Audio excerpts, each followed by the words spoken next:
Let's have a party, dance a little naughty in the sun. Boys in suits, girls looking cute with the party dresses on. We drink the wine, dance second line out in the heat. Muy buenos días, comunidad Anafinet. Este es un programa que se graba, dado que no podemos transmitirlo en vivo. Todo esto porque tenemos vacaciones administrativas por parte de la universidad. Sin embargo, en esta transmisión vamos a platicar sobre la cuarta parte del libro El costo de los derechos de Stephen Holmes y Cass Sunstein, que estábamos previamente platicando. Este es un libro que hace alusión al costo de los derechos de los ciudadanos, cómo se deben garantizar, cómo hacerlos valer y cuál es el precio al cual estamos destinados a pagar por ellos. Esta cuarta parte se refiere a los derechos entendidos como pactos, y el día de hoy nos acompañan en la mesa Mauricio Siliceo y Hugo Hernández. David Salinas. Mauricio, adelante. Bueno, en este último capítulo, que ya sería para completar el análisis de esta obra, pues este último capítulo trata los derechos como pacto social, es decir, entendidos como ese acuerdo que tenemos como comunidad, aunado a la idea que hemos venido trabajando de que tienen un costo, que tienen cuestiones más allá que no se plantean en un análisis de bote pronto. Esta idea de entendido los derechos como pacto social pues refiere mucho a las ideas que conllevan, sobre todo en una comunidad. El autor aquí menciona el ejemplo de, pues se toca mucho la desigualdad social, ¿no?, en cuestiones de riqueza. Aquí se habla de que pues los derechos entendidos así como pacto social pues vienen a mitigar un poco esta falta de distribución de riqueza, y que precisamente se entienden como un pacto que pues las personas que tienen más recursos o consideradas ricas hacen a las personas que no tienen tantos recursos o pobres. Esto es una clara desventaja que se tiene, y los derechos aquí pues se entienden como que para mantener una estabilidad social en cierto sentido, y para que pues no sea tanta la desigualdad que se tenga en la sociedad. Así es. Los autores en esta cuarta parte introducen este aspecto del pacto social que existe entre los ciudadanos de una comunidad y las autoridades, el gobierno propiamente. Establece que por qué los ciudadanos tienen que obedecer esas leyes, esas disposiciones que les generan para ellos derechos y correlativamente obligaciones. Pues entre una de las causas o las razones por las cuales estas personas se sienten obligadas a hacerlos es por ese miedo, quizá, en un sentido, ¿no? Ese sentido en el que si yo no cumplo con esta obligación que me impone el Estado, pues tendrá una sanción, y que esa sanción derivada de la facultad coactiva del propio Estado pues me va a sancionar, me va a imponer nuevas obligaciones, y pues mis derechos se verán ciertamente limitados.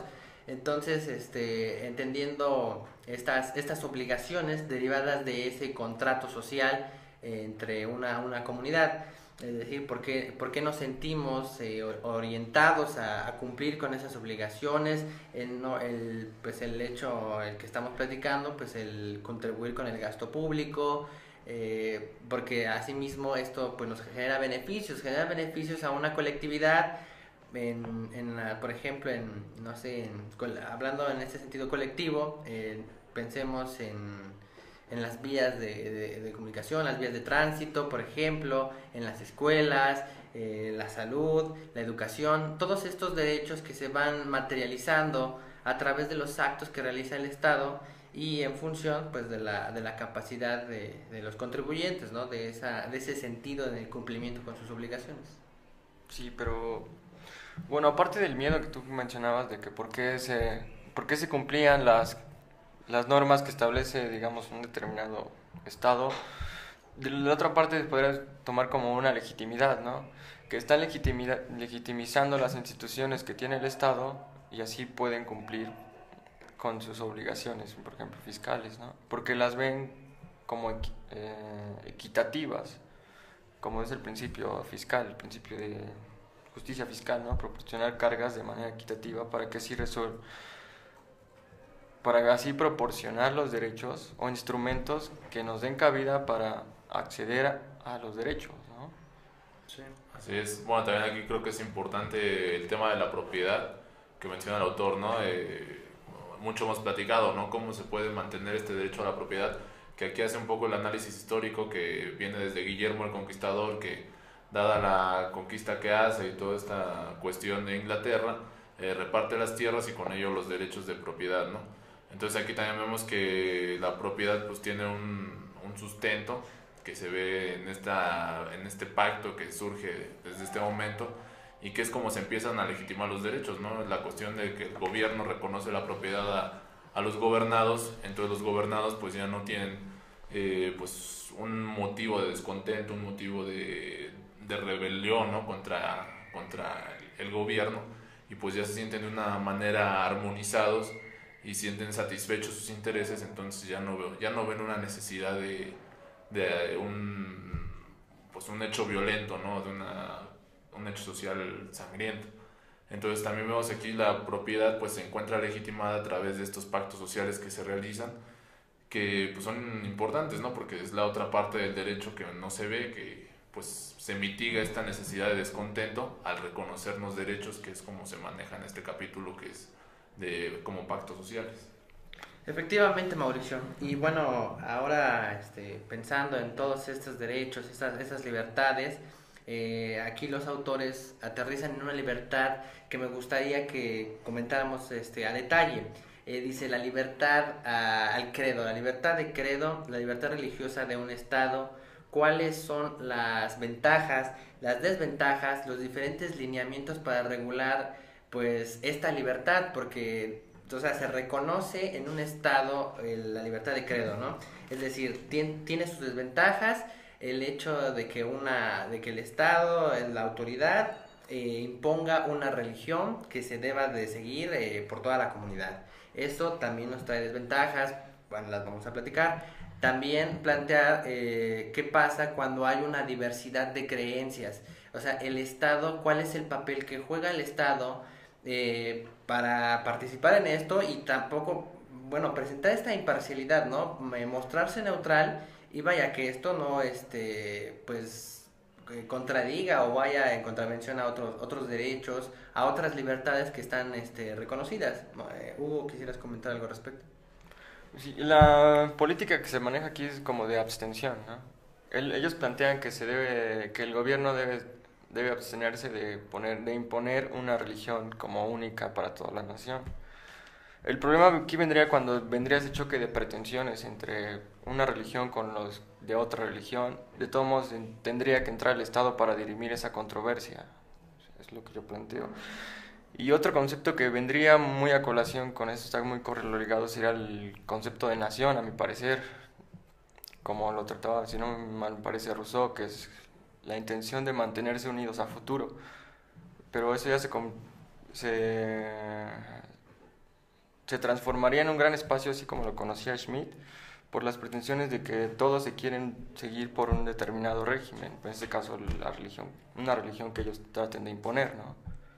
Sí, bueno, ahondando en esto que ustedes mencionan de la libertad de creencia, que precisamente es otra de las cuestiones que el Estado tiene que vigilar y que el autor marca mucho, ¿no? Que para tener una tranquilidad social, un estado de bienestar, pues se debe de velar por esta libertad, ¿no? De creencia, que pues también tiene otro costo, ¿no? Un costo más que el Estado tiene que cargar, y que pues son cuestiones que aparentemente aparecen como un derecho pasivo por parte del Estado, pero el autor esgrime de una manera muy buena que pues no, son un acto positivo del Estado, un hacer precisamente de los grupos de religión, es decir, que no se excedan en sus límites, ¿no? Que no se creen grupos dentro de la sociedad que impidan o que impongan un determinado credo, una determinada fe, y al contrario, ¿no? Que el Estado esté activo en ese sentido y que mantenga una libertad y una posibilidad de creencia de cualquier persona, que no se imponga un credo. Y bueno, regresando un poquito también a lo de la distribución, el autor menciona aquí al juez Richard Posner, las teorías que él establece de distribución de riqueza, y precisamente menciona que en la medida en que nosotros distribuyamos esta, es como se mantiene la equidad, que muchas veces que una sociedad en la que no esté distribuida la riqueza es muy peligrosa y siempre va a dar a delincuentes, ¿no? Entonces son teorías económicas. Richard Posner es un economista que fue juez en Norteamérica y que precisamente menciona estas teorías interesantes, ¿no? Que en la misma inequidad en que se distribuye el recurso es como se ven afectados los derechos de las demás personas, ¿no? Pone el ejemplo de una zona rica dentro de una sociedad, pues siempre va a estar atentada por las personas que no tienen recursos y que se ven en la necesidad, ¿no?, de recurrir a cualquier medio para obtener recursos. Entonces aquí también se maneja la distribución equitativa de la riqueza como un aseguramiento del derecho de propiedad, es decir, los ricos en la medida en que quieran disfrutar de una propiedad privada, en esa medida tienen que también tender a distribuir la riqueza. ¿Para qué? Para que todos los demás tengan un mínimo de satisfactores asegurados. ¿Para qué? Para que no se caiga en un descontento social. Exactamente. Y bueno, ya planteando derivado de esta teoría, pues, y también tomando en cuenta este principio de la justicia tributaria, que se haga de manera equitativa y proporcional, ¿no? O sea, en función de la capacidad del contribuyente y pues con un trato igual a los iguales y desigual a los desiguales. Y bueno, aunado a esto, pues aquí los autores refieren a que la libertad religiosa genera estabilidad para un Estado y nos plantea pues diversas situaciones que sí, pues sí nos gustaría analizar y entrar a una profundidad sobre esto, porque nos dice qué pasa en un estado en el que hay se impone la religión. Quizá no está reconocida oficialmente y no es una obligación para los ciudadanos, sabes que tienes que creer en esta, pero es la religión oficial del país. Pensemos en Estados Unidos o tan solo en México. Aterricémonos en nuestro país, en México. O sea, en México no tenemos como tal una religión que está impuesta y reconocida porque somos un estado laico, ¿no? Pero sí reconocemos esta libertad de creencia, ¿no? Tú puedes creer en lo que tú quieras, siempre y cuando no contravengas pues las buenas costumbres, el derecho, el bienestar, el bien común, todo ello, que no lo debes de contradecir. Y bueno, ponía las diferentes creencias, ¿no? Que quizá cuál es el alcance de esta libertad de creencia. Pensemos, no sé, por ejemplo, los testigos de Jehová. Ahí nos pone algún caso en el que en las escuelas no pueden rezar. Pues, exactamente, rezar, hacer oraciones, o bien que tienen una especie de pues de sanción quizá religiosa, en el sentido de que no pueden rendir pues hacer honores a sus símbolos patrios, ¿no? Eso contravendría un poco las disposiciones que vienen en su libertad de creencia. Y bueno, también proteger, ¿no? Por ejemplo, ¿cuál es el papel del Estado en establecer esos centros, esos lugares de culto, esos templos religiosos a los cuales los creyentes asisten? Y entonces aquí se genera este derecho de propiedad, ¿no? Porque el Estado otorga una concesión a ese particular, a esa secta, y ellos pues también tienen que regirse, tienen que pagar impuestos, tienen que ponerse actualizándose todo en sus obligaciones fiscales, ¿no? Principalmente. Entonces, bueno, o sea, aquí el Estado dice, bueno, hasta dónde yo voy a limitarlos, hasta dónde yo les voy a pues conceder ciertos derechos y ciertas obligaciones, de tal manera en el que yo no me vea pues yo me vea neutral, ¿no? Como Estado, y no pues como tal quiera asumir esas creencias o trasladarlas a ese sistema jurídico del cual pertenece. Pues sí, que no se vea que sea coercitivo, ¿no? Pero aquí lo que me gusta es que lo plantea desde una manera estratégica, ¿no? Cada derecho tiene una estrategia para que no se afecte y todos vivan en una comunidad. Por ejemplo, la religión, como la estamos planteando, es como que un pivote para que salga la presión. Sí. En esta manera, como lo planteaba Marx, que es como que la correlación de un sufrimiento real con la religión. Por eso lo planteaba como el opio de las masas, ¿no? Es donde, como bien lo comentabas, la clase más pobre, la clase trabajadora, los más débiles, buscan ahí como que una finalidad para poder deshacerse de todo el sufrimiento que tienen de manera real, ¿no? Bueno, Por eso lo son protegen. también roles sociales, ¿no? Que digamos que en teoría juega la religión y son cuestiones ya un tanto ahí de mayor ahondamiento, pero sí creo que en lo que atañe a lo que es la libertad en cuanto al Estado, pues sí tiene que ser garantizada, ¿no? Como bien lo menciona David, tiene que, el Estado es vital, ¿no? Que muchas veces velemos por esta separación entre iglesia y Estado, porque efectivamente pues no nada más es una religión la que impera, ¿no? Sino son muchos grupos de religiones, y lo que asegura la convivencia entre estas es precisamente esa neutralidad que mantenga el Estado, ¿no? ¿Para qué? Para que no haya enfrentamientos, para que haya una estabilidad social. Precisamente es otra idea más a la que recurre el autor para asegurar la idea de derechos como un pacto social, ¿no? Como este acuerdo que se dé entre grupos dentro de la misma sociedad, para que pues no haya un mayor desentendimiento, un desencanto, ¿no? Por llamarlo de algún modo. Pero son cuestiones que se trata el autor, y que bueno, muy al margen de las concepciones que ya posteriormente se hagan de la misma religión, que también creo que son muy válidas. Es aquí donde pues tenemos que ser meticulosos, ¿no? Entre separar la relación entre el Estado y la Iglesia, que pues debe de ser siempre muy delicada, ¿no? En cuanto a esos términos. Sí, y esta misma estabilidad a la que se refieren los autores, pues se refleja porque en ocasiones, no sé, la iglesia pues se pronuncia, ¿no? O sea, pues hace uso de su libertad de expresión. Y por ejemplo, pensemos en los temas más sonados, que causan más controversia, ¿no? Pensemos en el aborto, por ejemplo, cómo se pronuncia la iglesia, qué argumentos pues se establece y sostiene, por ¿no? parte de los proyectos que estaban sacando también, ¿no? ¿Perdón?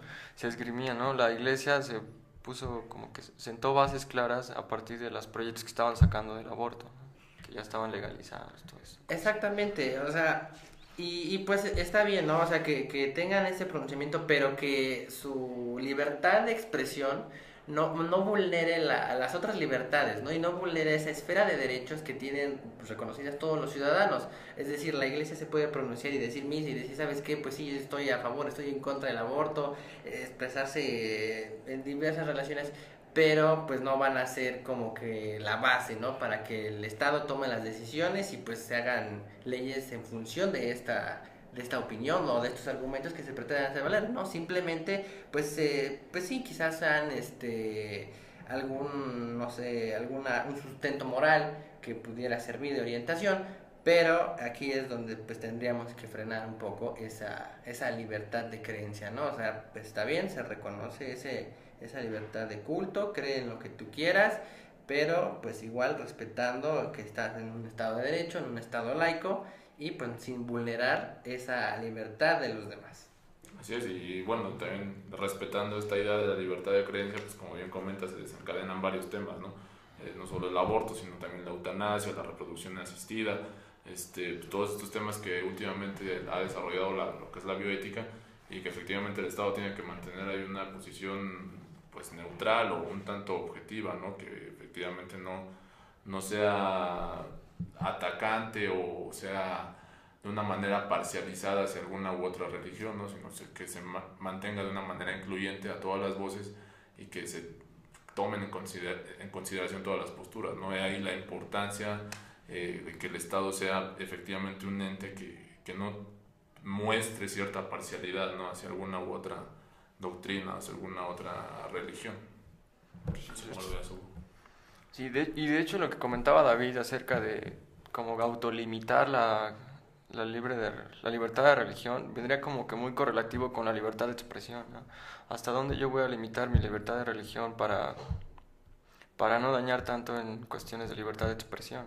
Porque a mi parecer la iglesia como que no debería meterse en ese tipo de temas, porque es muy poderosa y podría desencadenar como que movimientos sociales que puedan repercutir de miles de maneras en cambios perjudiciales para la misma sociedad. Sí, pues ya son cuestiones ahí de cada doctrina, ¿no? De cada fe, que efectivamente deben de velar por esta libertad, ¿no? Que no solamente es por parte del Estado, sino como hemos analizado en capítulos precedentes, es una libertad que todos debemos de velar y todos debemos de tener muy latente, y pues acciones que tengamos que resolver o que estén encaminadas rumbo a estas decisiones, pues tomar en consideración estos conceptos, ¿no?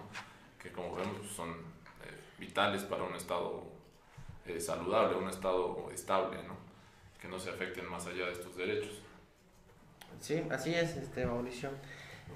Bueno, ahora pues también platicar un poco sobre esa diferencia entre derecho e interés, ¿no? Cómo manifestarnos y pensar. Por ejemplo, el autor plantea diversas interrogantes.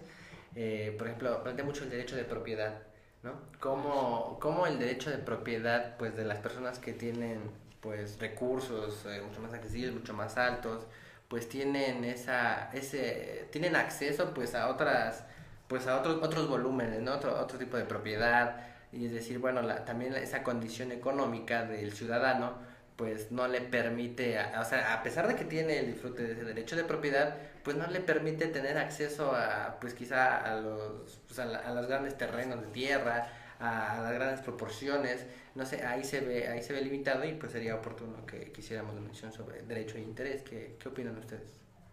Sí, pues es lo que mencionábamos, ¿no? Que esta distribución de la riqueza sea equitativa, ¿no? Que como ya vemos que es otro seguro que tienen los derechos, que tiene pues todo esto que hemos mencionado de defender el derecho de propiedad, pero efectivamente bueno, el autor aquí hace un paréntesis interesante, ¿no?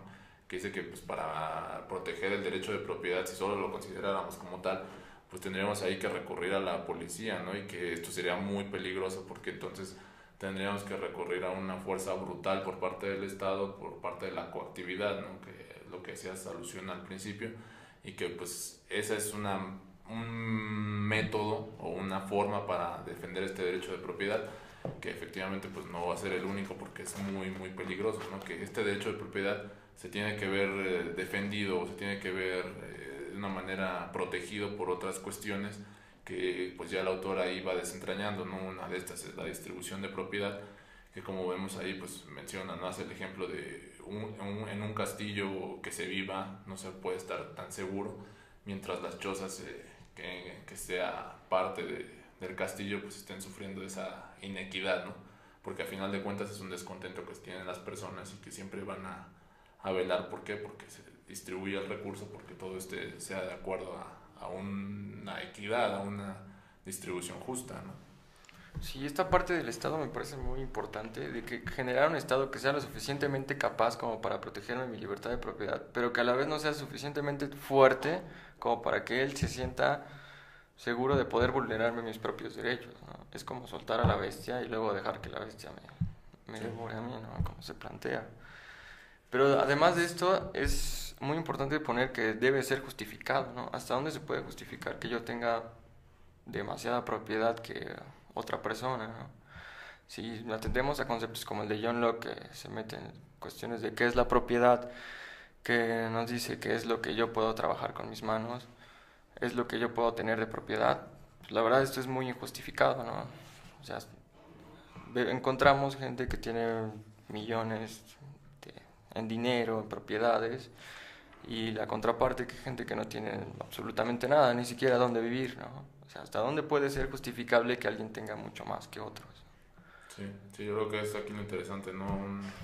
Un entrar en qué renta es la pertinente, ¿no? Para una persona, con qué renta se puede subsistir, se puede adquirir los satisfactores necesarios para que la vida sea digna, ¿no? Para que la vida sea plena, y pues ahí sí tendríamos que pues llegar a cuantificar, ¿no? Determinada cantidad, qué es lo que se necesita para tal cosa, y pues ya ahí podríamos tomar esto como parámetro y ver efectivamente que pues muchas veces se caen excesos de riqueza y en excesos de pobreza pues completamente absurdos, ¿no? Que pues no pueden tener cabida en un estado que, como vimos y como se analiza en este último capítulo, se entiende como un pacto social, ¿no? Si los derechos efectivamente van a proteger y van a velar por un interés de seguridad y bienestar social, pues efectivamente dentro de ese bienestar social pues hay un trasfondo de estabilidad, de subsistencia digna. Entonces ahí también pues juegan mucho papel estos intereses, ¿no? Que como bien mencionas pues se deben de proteger, se deben de velar, y son parte de los derechos, ¿no? Los derechos aquí entendidos como pacto social, que pues muchas veces no vemos más allá, y que simplemente vemos como un derecho que es dado por el gobierno por su gracia, ¿no? siendo que no es así, siendo que como gobernados, como ciudadanos de una sociedad, pues somos acreedores de esos derechos y tenemos que velarlos, tenemos que ver por que se cumplan, ¿no? Sí.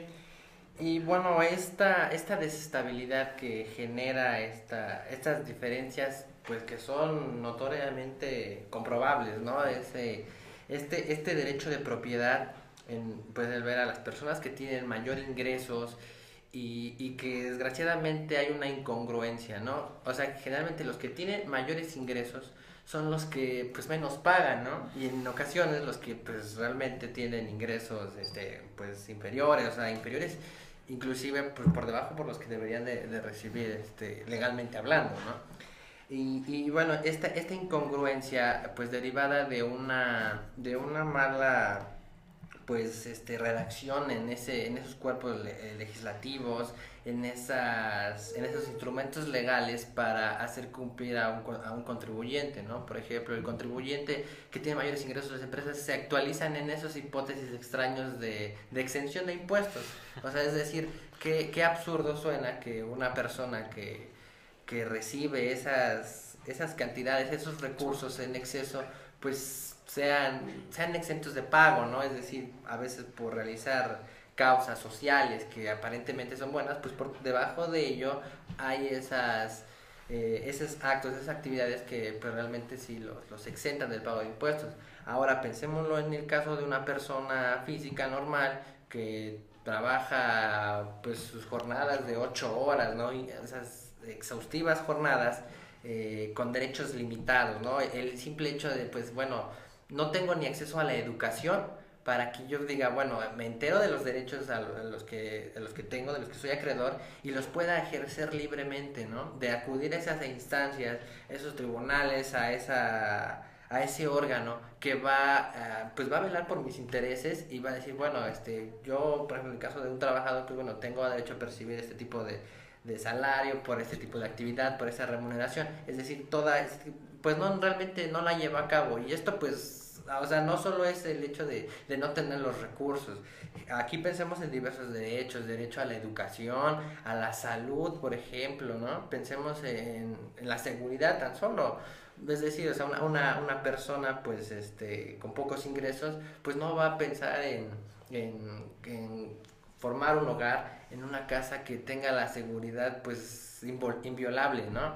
Y pues la persona que tiene acceso a fuentes mucho más elevadas, pues tiene la facilidad de renunciar, bueno, quizá no renunciar, pero sí pues tenerle, no dedicarle o poner en manos de la policía local pues su propia seguridad, ¿no? Obtiene esos recursos para acudir a estos medios. Entonces, estos principios pues que se establecen a nivel constitucional, esa obligación que es general, ¿no? Que pues va hacia todos, que es obligatoria, que es para contribuir el gasto público, que se haga de manera equitativa y proporcional, pues vemos que sí no se cumple y esto debido a la mala redacción de los instrumentos legales, a esa falta de educación, todos pues estos elementos que sí pues dificultan el cumplimiento de estas obligaciones y el ejercicio de estos derechos. Pero todo esto podría verse así también igual de una manera estratégica, ¿no? Por ejemplo, que un trabajador normal reciba el salario mínimo que está como en 60 pesos, que trabaje bastante tiempo, que no le quede tiempo para educarse, como bien tú dices, para llegarse de los medios necesarios para saber a qué derechos es acreedor. Y ahí es cuando viene la contraparte de estratégico, porque entonces la gente rica que tiene el poder les da lo necesario a los que están abajo, como esta cuestión de alimentos, le da el alimento necesario para que no se subleven y lleguen a repercutir en los derechos de propiedad, no puedan dañar los derechos de propiedad, como bien se dice.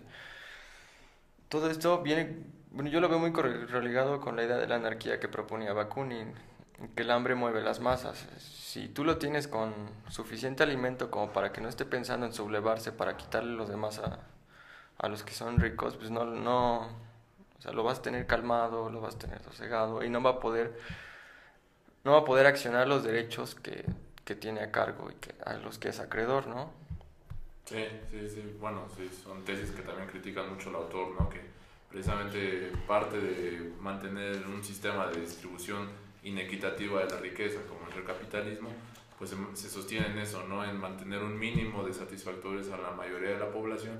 ¿Para qué? Para que estos estén contentos y no lleguen a una revuelta, una sublevación, como bien mencionas, ¿no? Pero bueno, pues estas ya son cuestiones que pues deja el autor ahí muy en claro, ¿no? De por qué los derechos deben de ser ahí un poco más vistos en un trasfondo más profundo y no solamente por encima, ¿no?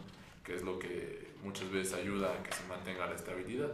Y pues sí, enteramente la tesis, creo que no solo de este capítulo, sino de los precedentes y del libro, es que la distribución sea equitativa, ¿no? De la riqueza. ¿Para qué? Para que los derechos sean asequibles a todos, ¿no? Y no solamente a los que tienen más recursos, porque efectivamente llega a determinado absurdo que plantea que pues solamente aquel que tiene dinero es el que puede accionar un derecho a la propiedad, el que puede accionar un derecho a la educación, el que puede accionar un derecho a servicios públicos, ¿no? Porque pues a final de cuentas, como se plantea en esta tesis, todos los derechos tienen un costo. Sí. No sé si vaya por ahí. Sí, de hecho, lo que estamos comentando ahorita es, yo lo ligué a la historia de María Antonieta antes de la Revolución Francesa, en la cual los franceses pues, iban al palacio y pedían pan, ¿no? Y ella les decía, pues denle pastelillos, ¿no? Es algo así como de que... O sea, al darles alimento, los ricos se ven así como que compasivos, se ven solidarios con la clase menos, ¿no? Y es igual para que no molesten. Igual lo que tú mencionabas del juez Posner, ¿no? Que la pobreza en medio de la abundancia Generar delincuentes. incitará a una mayor delincuencia y a una mayor repercusión en los derechos de propiedad que estábamos comentando. Así es. Sí, se vuelve a hacer alusión, ¿no? A esta cooptación de riqueza por unos cuantos y al desproteger a la mayoría, ¿no? Y vemos que esto es un riesgo muy, muy grande si queremos o si aspiramos a que se respeten los derechos, ¿no? Si realmente queremos un Estado de Derecho, pues ¿qué es lo que tenemos que velar primero? Pues que la riqueza sea equitativa, que todos tengamos las mismas posibilidades de acceder a todos los derechos, a todas las ventajas que la sociedad ofrece. Y solo en esa medida es como yo puedo proteger mi derecho y puedo proteger el derecho de los demás.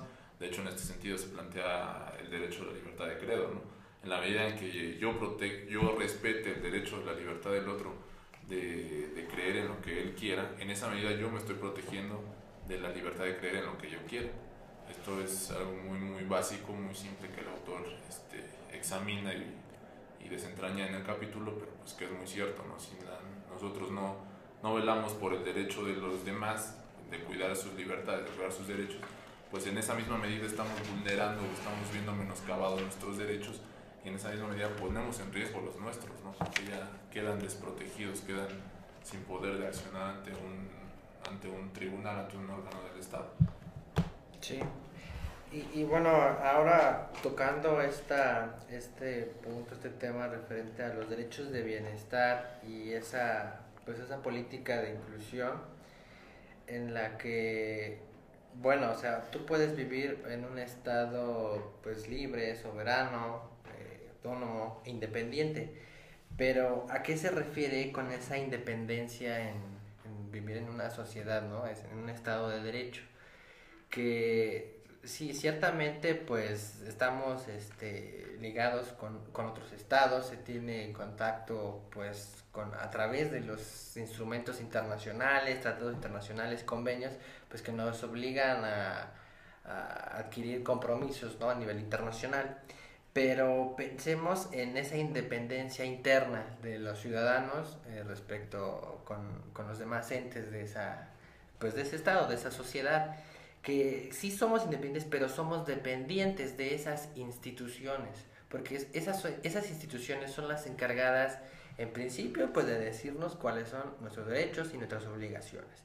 Segundo, cuál es la sanción o por el incumplimiento ante las mismas. ¿Cómo podemos cumplir ante las mismas en caso de que nosotros suframos de algún perjuicio, de algún menoscabo en nuestro patrimonio? ¿Ante qué autoridad vamos a acudir y frente a qué medios, ¿no? ¿Qué instrumentos vamos a utilizar para que se nos garantice un debido cumplimiento de nuestras obligaciones, que sea en función de la capacidad de cada uno, ¿no? Uno no puede quizá exigir si al menos no ha ofrecido algo, no no ha, ha manifestado que está bajo ese pacto social y está asumiendo esos compromisos y ese papel, ¿no?, que juega dentro de esta sociedad. Así es. De hecho es lo que menciona, ¿no?, precisamente que no podemos ser independientes y que toda persona, por el hecho de pertenecer a una comunidad, pues en esa misma medida es dependiente, ¿no?, y debe cierto deber hacia la comunidad, cierto respeto, ¿no? Pues ahí ya mencionamos pues, el caso de que pues, a alguien no le parezca pues, un grupo, pues yo creo que ahí tiene que buscar la manera, ¿no?, de manifestar por qué no le parece o ante qué circunstancias está de desacuerdo. Pero de facto, tácitamente, todos aceptamos un pacto social, todos aceptamos unas medidas de convivencia, un cierto respeto hacia los demás, y es en esa misma medida que debemos de respetarlos, ¿no?, que debemos de ser recíprocos en el derecho que pretendemos para brindarlo a nosotros. Pero el problema aquí requería cuando en las comunidades marginales a las que se adentraron en ese pacto social no les llega la posibilidad de poder allegarse de esos recursos. Que las contribuciones que ellos están generando, aunque sean mínimas, no les permiten llegar a una instancia jurisdiccional, como tú bien lo planteas, para proteger el derecho a libre expresión, a los derechos de bienestar, por ejemplo, ¿no? Entonces, esos marginados ya no estarían viviendo tal cual como en un estado como se plantea, y tampoco serían beneficiados de ese pacto social. Entonces, ¿para quién pagarían entonces esas contribuciones? Es lo que se genera también con las discusiones del libro, ¿no? Sí, yo creo que también es un problema interesante, ¿no?, que se menciona en una constitución, por ejemplo, no podemos tener una constitución que tiene más de 100 años de haber sido promulgada, cuando la mayoría de nosotros ni siquiera externó cierto consentimiento hacia ella, no propuso ciertas normas. Entonces ahí es donde también tenemos una necesidad de reformular este pacto social, de que cada uno pues entre, ¿no?, con lo que pretenda, y precisamente incluyendo a todas las comunidades, ¿no?, que habitan dentro de un país, para ser conscientes de las necesidades y no solamente pues seguir algo que ya está dado, ¿no? Vemos que tenemos una constitución completamente anacrónica y que pues eso se cae muchas veces en el descrédito del pacto social, ¿no?, como pacto de unión, como pacto de convivencia entre nosotros mismos, ¿no? Entonces ahí sí, pues creo que el problema incluye más medidas a fondo de una refundación de un pacto social. No sé cómo lo ven ustedes. Sí. Aunque bueno, aquí hemos hecho alusión a las obligaciones que tiene el Estado, ¿no? Es a qué está obligado a hacer para satisfacer esos derechos de la colectividad. Sin embargo, aquí vemos las obligaciones correlativas, ¿no? O sea, tanto sus obligaciones de ellos, pues se traducen en un derecho para nosotros. Y lo vemos, por ejemplo, en el derecho a la educación. Pensemos cuántos miles, millones de contribuyentes pues pagan sus impuestos para la educación pública y, pues, entre comillas, gratuita, ¿no? Pensemos en que en la educación se pagan las instalaciones, se paga pues la propiedad de esa escuela, por ejemplo, en los libros, en ese material didáctico para los estudiantes. Pensemos en todos estos libros, pensemos en los profesores, en los docentes que van a compartir de su conocimiento, ¿no?, y van a instruir a los estudiantes. Ahora, bueno, la obligación que genera correlativa para los ciudadanos, pues es asistir, ¿no? Asistir a estas escuelas, a estas instituciones de educación pública, pues para recibir esa instrucción, ¿no?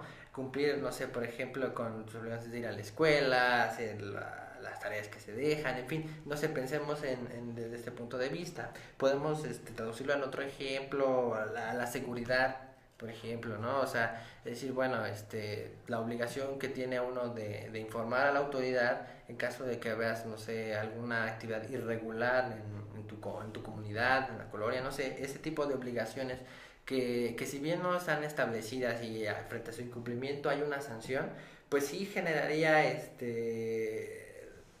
al paso del tiempo, pues una serie de gastos que bien se podrían evitar si el contribuyente, si la persona, los ciudadanos, pues cumplen con sus obligaciones. Pero también se podría ver como, bueno, en palabras como dice el libro, una estafa de proporciones monstruosas, porque si yo estoy contribuyendo en lo que se quedó con el pacto social, de que yo voy a contribuir al gasto público de la federación, del municipio, de los estados. Pero sin embargo yo sí lo estoy haciendo y no se me está protegiendo, porque yo sí voy a legitimar las instituciones a las cuales me están imponiendo las facultades económico-coactiva, ¿no? Porque yo sí tengo que cumplir cuando los otros no cumplen. O sea, yo sí me estoy autolimitando para que mi sociedad crezca como un leviatán, ¿no? O sea, algo Sí. grande, como toda una unidad, mientras que los demás no cumplen con sus obligaciones, porque yo sí tengo que legitimar, ¿no? O sea, esos son problemas que el libro te toma muy bien, ¿no? Sí, sí, que son inherentes al grupo social, ¿no?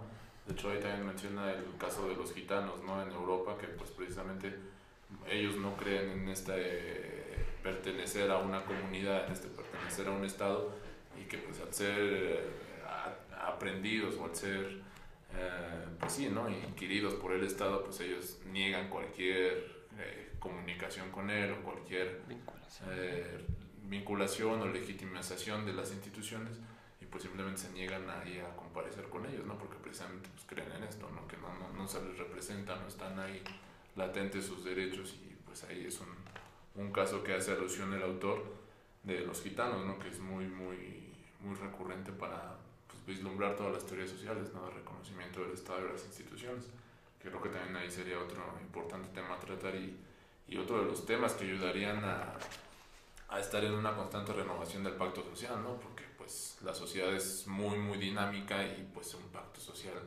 de más de 50 años pues creo que es completamente inoperante, ¿no? Para la realidad que se exige, y más con la vinculación que tenemos, ¿no? Como mencionas, pues no somos completamente independientes, y en el siglo XXI, donde pues estamos conectados hasta con el último punto del orbe, pues es ahí también donde necesitamos actualizar todas estas medidas y todas estas cuestiones de convenio social, ¿no? En la medida en que vamos a actuar, en que vamos a reaccionar, y que todos los intereses se vean representados, ¿no? En esta unión.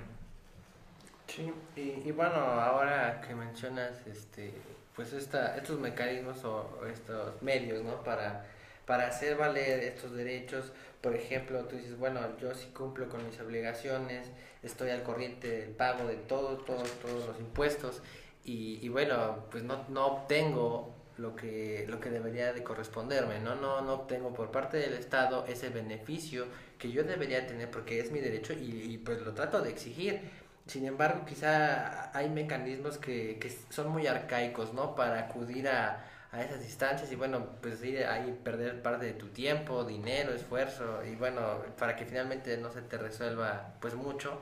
Entonces, pues sí, ¿no? Acudir a estas, pues a otros medios, ¿no? Mucho más modernos, que estén a tu alcance y que te faciliten, ¿no? Por ejemplo, pensemos en el uso de los medios electrónicos. Digo, ahora, hoy en día, aún así, pues, aunque se han implementado nuevas técnicas, nuevos modelos para que la persona tenga mayor acceso o se le faciliten muchos trámites que en cierto modo resultan engorrosos, ¿no? Por esa dificultad, ese tiempo que inviertes, el trasladarte, el dinero, bueno, ahora pues con estos mecanismos pues ciertamente sí podría reducir un poco o generarle ventajas, ¿no? A una persona. Sin embargo, pues aquellos que no tienen el acceso a estos medios, a ellos cómo les vas a facilitar esto, y volvemos a lo mismo, a esta desigualdad económica y social que ciertamente pues no está regulada de una manera equitativa, ¿no? O sea, la equidad pues proviene de esto, pues de esa capacidad pues contributiva, de esos ingresos que uno tenga, ¿no? Así es, pues es algo que el autor cumple, ¿no? Con las expectativas, y nos hace reflexionar en todos los problemas inherentes a los derechos, al pacto social, y pues nos deja con más preguntas que respuestas, como todo buen pensador, y pues creo que es una interesante ayuda a cualquier estudiante de sociales, de humanidades, entender a este autor, entender las teorías que postulan, ¿no? Que nos enfrentamos ante una gran desigualdad social, una desigualdad en la distribución de riqueza, que son problemas inherentes al ejercicio de cualquier profesión, ¿no? Al ejercicio de cualquier defensa de algún derecho, de alguna causa, que tienen que ser contempladas y tienen que ser consideradas, ¿no? Llevadas muy a cuenta. Sí, por ejemplo, lo que me causa interés es lo que planteaba David acerca del juicio en línea que se está llevando a cabo ahorita en el Tribunal Fiscal, ¿no? De que no todos tienen ese espectro para tener los instrumentos para llegar a ese juicio, ¿no? Yo creo que eso ya no sería una justificación, porque si planteamos que en el sistema colectivo Metro hay un derecho de bienestar que proporciona horas de internet gratis, yo creo que ya no sería una limitante como para acceder a ese órgano jurisdiccional, ¿no? Igual se pueden plantear que muchos derechos de bienestar que se están implementando ahorita pueden hacen más accesible los derechos a las comunidades más desprotegidas, ¿no? Pero todo se ve en un trasfondo estratégico para que se sigan protegiendo los derechos económicos más importantes, ¿no? Sí, yo creo que dentro de estos derechos pues, es inevitable pensar en derecho a la alimentación, ¿no? ¿Cómo podemos defender un derecho a comunicaciones virtuales cuando el principal derecho, que es la alimentación, que es la vivienda, pues no ha sido cubierto del todo, ¿no? Creo que ahí también es otra cuestión que este nuevo paradigma de los derechos humanos no ha desarrollado del todo, no se ha priorizado en qué manera se van a defender los derechos, cuál será la política a implementar los derechos humanos. Y pues si vemos por ese lado que pues como bien internet es un arma y es una supercarretera de información y es un gran medio que tenemos actualmente, pues vemos que no puede ser garantizado mientras necesidades prioritarias no sean cubiertas, ¿no? Así es. Y bueno, sería ahora pertinente llegar a la conclusión del libro, ¿no? ¿Qué podemos deducir, qué podemos reflexionar de estas líneas que se han escrito en este libro? Y pues bueno, llegando a la conclusión de que todos los derechos tienen un costo, ¿no? O sea, no hay derecho que sea de manera gratuita, autónoma y que llegue en automático. Todos los derechos tienen un costo y en la medida de la capacidad de uno es como podemos llegar a satisfacer esos derechos.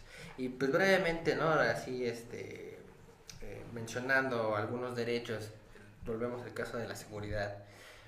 Para la persona con bajos ingresos, la seguridad solo va a estar en manos de la policía local, la policía estatal o el cuerpo de seguridad que el Estado los haya facultado. Para una persona con ingresos, pues él puede tener su seguridad privada, tiene servicios mucho mejores, de mejor calidad, garantizados y demás. En la educación también pensamos en eso.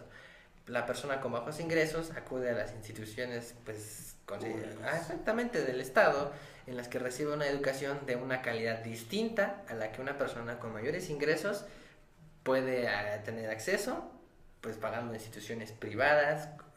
Pensemos en, no sé, en el caso de los idiomas, ¿no? O sea, si vas a una institución pública, pues quizá te enseñan pues tu lengua materna y me hacen un repaso de alguna otra lengua extranjera. Sin embargo, pues tú ya si quieres, te tienes la capacidad, ¿no? Para acudir a eso, pues a esa educación privada, pues con otras instituciones y te instruyes mejor. El derecho a la salud, por ejemplo.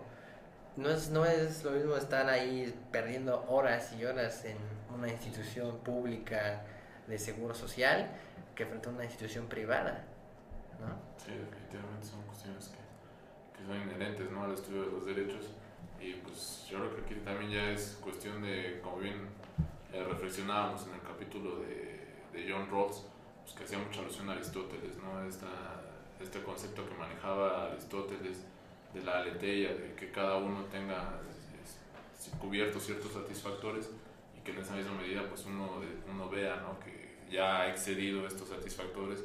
Entonces ahí es donde ya no puede caber pues mayor riqueza, ¿no?, porque ya sería un acto fuera de ética, ¿no?, fuera de sí mismo, cuando vemos que nos enfrentamos a estos problemas sociales. Entonces ya aquí vemos que pues mientras nosotros aseguremos que tenemos las condiciones necesarias para subsistir, pues ya todo excedente pues debe de ser destinado a que se distribuya hacia las demás personas, hacia la sociedad, que sea pues que todos estamos en situación homogénea, ¿no?, que no haya una disparidad tan enorme como la que vivimos, ¿no?, de que en unas manos se concentre el 80% de la riqueza cuando la mayoría de la gente se destina el 20% restante, ¿no?